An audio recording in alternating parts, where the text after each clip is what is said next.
మా అమ్మతో ఇచ్చినాం సార్. నేను కూడా రైట్, ఓకే. సోలంకి శ్రీనివాస్ గారు, అమ్మతో ఇచ్చేసినాం. సోలంకి శ్రీనివాస్ గారు చెప్పండి.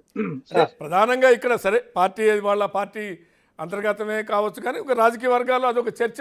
అంటే ఎక్కడైనా ఇప్పుడు బీజేపీ ఒక రాష్ట్ర అధ్యక్షుడి కోసం ఉందనుకోండి, ఒకరికి ఇద్దరు పోటీ పడుతుంటే అదొక చర్చ ఉంటుంది. ఎవరి అభిప్రాయం అంతర్గత విషయం అని చెప్పచ్చు. అట్లాగే బీఆర్ఎస్లో కూడా ఒకరికి ముగ్గురు పోటాపోటీగా కార్యక్రమాలు నిర్వహిస్తున్నారని ఒకటంటే, ఇక రెండోది ఈ కుల కొన్ని విషయాల్లో కవిత డిఫర్ అవుతుందా అనేటువంటి అంశం కూడా ఒకటి బహిరంగ కనపడుతున్న అంశం. సార్ ఒకటి మీరు చెప్పిన దాంట్లో వాస్తవం ఉంది. ఏ పార్టీకైనా కొన్ని అంతర్గతమైనటువంటి నిర్ణయాలు కావచ్చు, అంతర్గతమైనటువంటి అంశాలు కావచ్చు ఉంటాయి. అది మీరు చెప్పినట్టుగా ఈరోజు టిఆర్ఎస్ పార్టీలో జరుగుతున్నటువంటి వ్యవహారం కావచ్చు, లేకపోతే భారతీయ జనతా పార్టీకి సంబంధించినటువంటి రాష్ట్ర అధ్యక్ష బాధ్యతలకు సంబంధించినది కావచ్చు, లేకపోతే ఈవెన్ రాష్ట్ర ప్రభుత్వానికి సంబంధించి ఆ పార్టీకి సంబంధించినటువంటి ఇప్పుడు ఏదో కొత్త వాళ్ళు పిసిసి కమిటీకి సంబంధించినటువంటి నియామకాలు జరపాలనేది అంటున్నారు. అంటే వర్కింగ్ ప్రెసిడెంట్లను ముగ్గురిని పెట్టాలి, లేకపోతే వైస్ ప్రెసిడెంట్స్ ని ఇంతమందిని పెట్టాలని ఏదో నిర్ణయం ఏదో మీ టీవీలలో వస్తున్నటువంటిది. అది ఆ పార్టీకి సంబంధించినటువంటి అంతర్గత వ్యవహారాలే. కాకపోతే మీరు చెప్పినట్టు ఒక వ్యాలిడ్ పాయింట్, మీ పార్టీకి సంబంధించినటువంటి వ్యవహారం అది అంతర్గత వ్యవహారమే అయినప్పటికీ రాజకీయ వర్గాల్లో మాత్రం దాని మీద చర్చ జరుగుతూ ఉంటుంది. దాన్ని విమర్శించేవాడు విమర్శిస్తారు, తప్పుపట్టేవాళ్ళు తప్పుపడతారు, సమర్థించేవాళ్ళు సమర్థిస్తారు. అన్ని రకాలైనటువంటి చర్చలు జరుగుతాయి. ఎందుకనంటే ఇప్పుడు వీరయ్య గారి పార్టీ ఉంది. వీరయ్య గారి పార్టీ నిత్యం బీజేపీలో ఏది జరిగినా కూడా దాని మీద ఏదో ఒకటి అంటే వాళ్ళ పార్టీ స్టాండ్ అది. మనం తప్ప ఒప్ప అనంటే అంతిమంగా తేల్చాల్సింది ప్రజలు. దాన్ని ఏం తప్పు పట్టాలి. అంటే మీ పార్టీలో జరిగేటువంటి ఏ అంశాన్నైనా కూడా తప్పు పట్టే వాళ్ళు, సమర్థించే వాళ్ళు, వెనకేసుకొచ్చేసేటువంటి వాళ్ళు అందరూ ఉంటారు. అట్లనే మీరు చెప్పినటువంటి చర్చ కూడా ఇది వాస్తవంగా కూడా కొంత అయితే కనిపిస్తా ఉన్నది. అదేదో కొద్దిగా అధికారం కోసం లేకపోతే ముఖ్యమంత్రి పీఠం కోసం కొంత కుర్చీల కుమ్మిలాట జరుగుతున్నట్టుగా అయితే అనిపిస్తుంది. అది జరుగుతుందా లేదా రాకేష్ మా సోదరుడు అయితే కాదని చెప్తాడు. అది దాంట్లో మనం తప్పు పట్టలేదు. కాకపోతే బయటికి కనిపిస్తున్నది మాత్రం అట్లనే ఉంది. ఎందుకంటారు అని అంటే ఇప్పుడు కేటీఆర్ గారు మొన్న ఒక మాట అన్నది, ఏది రేవంత్ రెడ్డి గారు ఏదో ఈ రాష్ట్ర ప్రభుత్వం నా మీద కక్ష కట్టింది, నన్ను జైల్లో వేసేటువంటి కుట్ర వనుతా ఉన్నది. ఏముంది, నన్ను మహా అయితే పోతా ఆడ యోగా చేస్తా, మంచిగా ఫిట్ అయి వస్తా, తర్వాత వచ్చి పాదయాత్ర చేస్తా రాష్ట్ర వ్యాప్తంగా అని కేటీఆర్ గారు ఒక ప్రకటన ఇచ్చారు.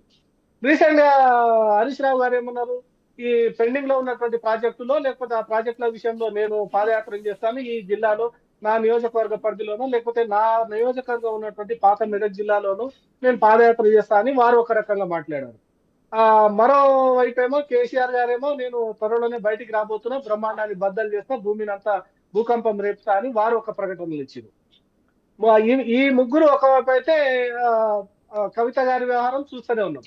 ఈ రకంగా వాళ్ళ పార్టీలో కొంత అయితే గందరగోళం ఉన్నట్టుగా నాకు అనిపిస్తా ఉన్నది. ఉందో లేదో రాకేష్ గారు చెప్తారు, కానీ బయటికి అయితే కనబడడానికి మాత్రం కొంత గందరగోళంగా కనిపిస్తుంది. కుర్చీ కోసం కుమ్ములాట జరుగుతున్నట్టుగా అయితే కనిపిస్తా ఉన్నది. అది ఈ రోజే కాదు, మీరు చెప్పినట్టు ఇందాక మీరు స్టార్టింగ్ లో చెప్పారు, ఏది కేటీఆర్ గారిని కొంత ఎలివేట్ చేయడం కోసమే వర్కింగ్ ప్రెసిడెంట్ అనేటువంటి ఒక బాధ్యతను లేకపోతే ఆ పదవిని కట్టబెట్టిరని. వాస్తవానికి ఎవరు అవునన్నా ఎవరు కాదనుకున్నా దాంట్లో ఎవరికి ఎటువంటి అనుమానం లేదు. మొత్తం వ్యవహారాన్ని మాత్రం కేటీఆర్ గారి చేతుల్లో పెట్టాలని కేసీఆర్ గారు వాళ్ళ మనసులో ఉన్నటువంటి విషయాన్ని అయితే బయట పెట్టింది. దాంట్లో భాగంగానే వర్కింగ్ ప్రెసిడెంట్ అనేటువంటి దాన్ని ఆ బాధ్యతను అయితే ఒకటి తెర మీదకి తీసుకొచ్చారు. ఎప్పుడు లేనిది, వాళ్ళ గత 10-20 సంవత్సరాలుగా వాళ్ళ పార్టీ ఉన్నప్పటి నుంచి ఏ రోజు కూడా వర్కింగ్ ప్రెసిడెంట్ లేదనుకుంటా నాకు తెలిసి. ఈ 20 సంవత్సరాలలో ఇప్పుడు వాళ్ళు కొత్తగా వర్కింగ్ ప్రెసిడెంట్ అనేటువంటి తీసుకొచ్చిన సందర్భంగానే అది అర్థమైంది. సెక్రటరీ జనరల్ అని ఉండేది, కానీ సెక్రటరీ జనరల్ అని ఉండేది వర్కింగ్ ప్రెసిడెంట్ కొత్తగా అంటే 2024 నేను చెప్పేది కొత్తగా అంటే 2025లో వచ్చింది అనేది నా ఉద్దేశం కాదు. కేటీఆర్ గారిని మొదటిసారిగా తీసుకొచ్చి అదే అన్న విను నేను కొత్తగా అంటే 2025లో తెచ్చింది అనేది నా ఉద్దేశం కాదు. కేటీఆర్ గారిని ఏ రోజైతే ఆ బాధ్యతలో కూర్చోబెట్టిరో ఆ రోజు కొత్తగా కూర్చోబెట్టిరు అనేది నా ఉద్దేశం.